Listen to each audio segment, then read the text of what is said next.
ভাবি বলে আমার মা নাকি আমার ভাতিজিকে নজর দেয়। ভাইয়ের বাসায় যখনই আমার মা আসে তখনই ভাবি সব সময় এই কথা বলে। পরে দেখলাম এক অদ্ভুত ঘটনা। আমরা 4 ভাই বোন, আমি হলাম সব থেকে ছোট। আর আমার যেই ভাইয়ের বাসায় আমার মা থাকে বা মাঝে মাঝে যায় সেই ভাইটা হলো আমার বড় ভাই। আমার বড় ভাই অনেক কষ্ট করে পড়াশোনা করেছে, এখন ভালো একটা চাকরি করে ব্যাংকের, তাই বউকে নিয়ে শহরেই থাকে। মা বাবা মাঝে মাঝে যায় সেখানে বেড়াতে। আর আমার বাসা আর আমার ভাইয়ের বাসা কাছাকাছি, তাই আমার যখনই ইচ্ছে হয় তখনই আমি সেখানে বেড়াতে যাই। যখনই ইচ্ছে করবে তখনই ছেলে মেয়েদের বাসায় যাই, এটা খুবই স্বাভাবিক ব্যাপার। কিন্তু যখনই মা বাবা বড় ভাইয়ের বাসা যায় তখনই আমার ভাবি বলে যে আমার মা নাকি তার মেয়েকে নজর দেয়। আমার ভাবি যদি তার মেয়েকে খাওয়াতে যায় তখন যদি আমার মা থাকে, আমার মাকে নাকি ওই রুম থেকে বের হয়ে যেতে বলে, বা বলে যে আপনি এখন আপনার রুমে যান। আমার মায়ের কাছে এই ব্যাপারটা খুবই খারাপ লাগতো।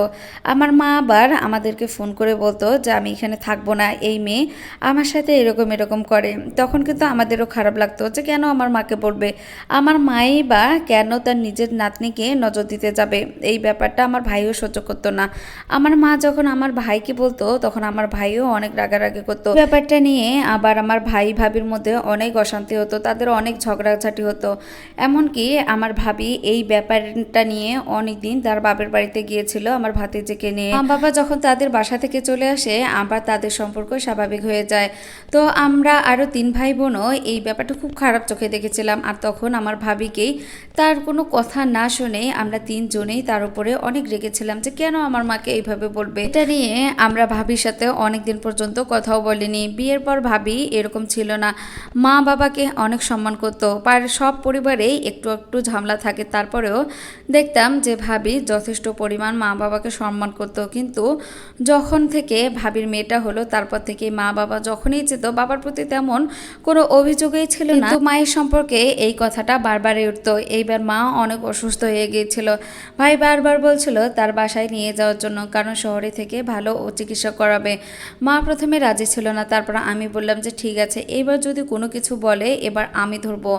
তো মা যখন ভাইয়ের বাসায় আসলো আমিও তখন কিন্তু ভাইয়ের বাসা ওই দিনে এসেছিলাম, যে মায়ের সাথে কি কি ব্যবহার করে আমার ভাবি সেগুলো এবার আমি নিজের চোখে দেখব, তারপর নিজেই প্রতিবাদ করব কেন আমার মা বাবার সাথে এরকমটা করে। আমার ভাই সবসময় আমার মাকে অনেক ভালোবাসে, আমার মা যেটাই বলতো আমার ভাইও কিন্তু সেটাই বিশ্বাস করতো, আমরাও করতাম।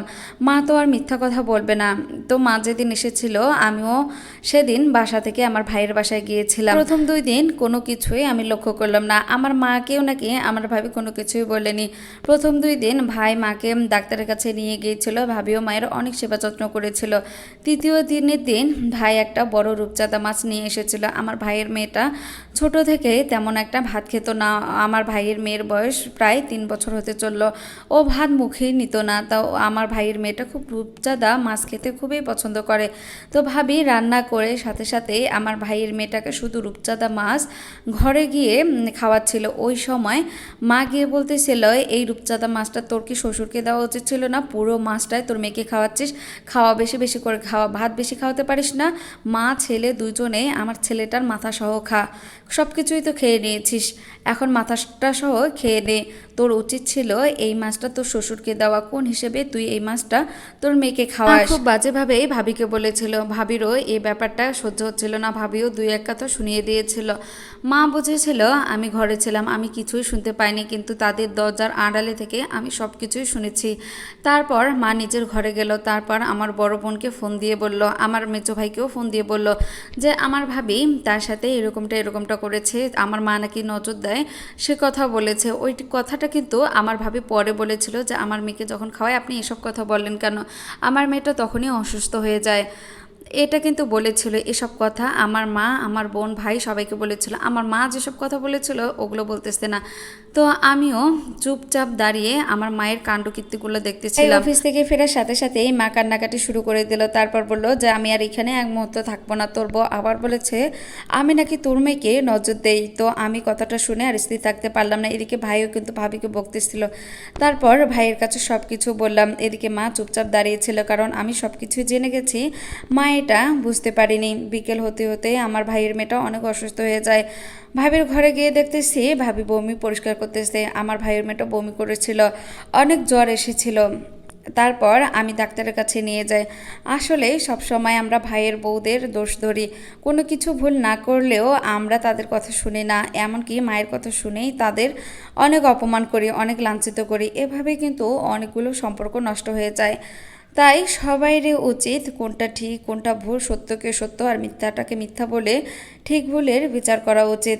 আমি যদিও সেই দিন ওইখানে না থাকতাম, হয়তোবা আবার আমার ভাবিকে আমি বকতাম, ভাইয়ের সাথে ভাবির সম্পর্ক আবার খারাপ হতো, বদনজর সত্য।